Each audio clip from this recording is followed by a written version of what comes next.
Hey everyone, welcome to The Dish. I'm Anna Christina. Thank you so much for spending your Friday with me. We're kicking things off with Awareness with Anna. So September is Ovarian Cancer Awareness Month, and this is something that is very personal to me.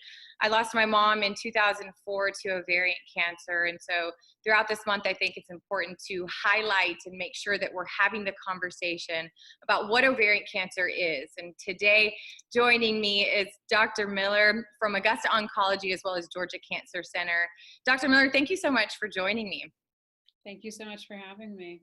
Absolutely. Obviously, this is just a very important topic, I think, not just for me, but for all women to be aware of, to have this conversation. Sometimes it can be something that's uncomfortable for us to talk about these personal things, but it's important to have these conversations. And so I first want to introduce you. You are just a powerful woman who's inspiring. Tell us a little bit about your job and what you do. Yeah, thank you so much for having me again.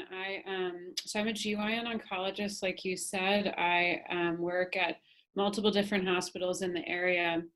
And our job is really interesting, actually. We're the only medical specialty anymore that does both, really does the entire breadth and depth of oncology care for one site of disease.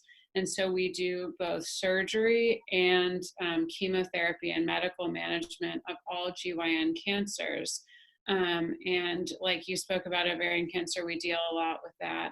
And we manage like all the treatment after surgery, as well as potentially clinical trials as well. Which I think is important to really focus on the fact that because you do all of that, you're able to really get to know and personalize, what you're doing for each individual, because you're aware from start to finish, what this person is going through and what their record looks like. That's exactly true. We start with the patient sometimes before surgery with a new diagnosis of cancer, and then we follow them throughout their entire journey. And our hope, obviously, is that we follow them forever. But it ends up being many, many years, usually with the patients. And we get to, like you said, know them extremely well, everything about them, about their tumors, about, their family. And that's actually the most wonderful part of our job. Yeah, and I want to talk about, so ovarian cancer, it's not the same as cervical cancer.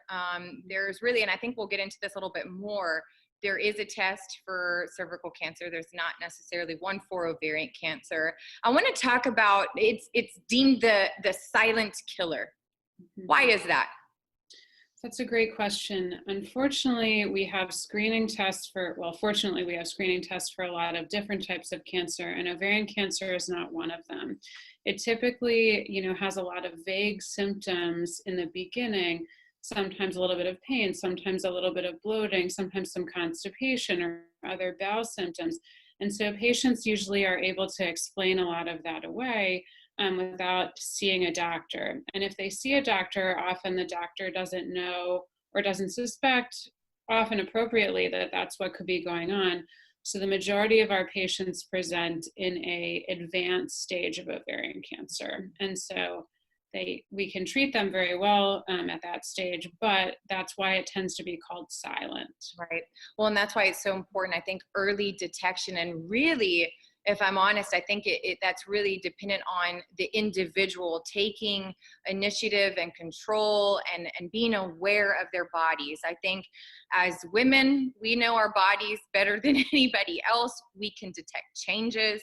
And not to avoid or put that off too, if there is something different going on, if you're not used to having bloating, to be really aware that maybe that's different and this is lasting more than 2 weeks. Maybe I should check this out.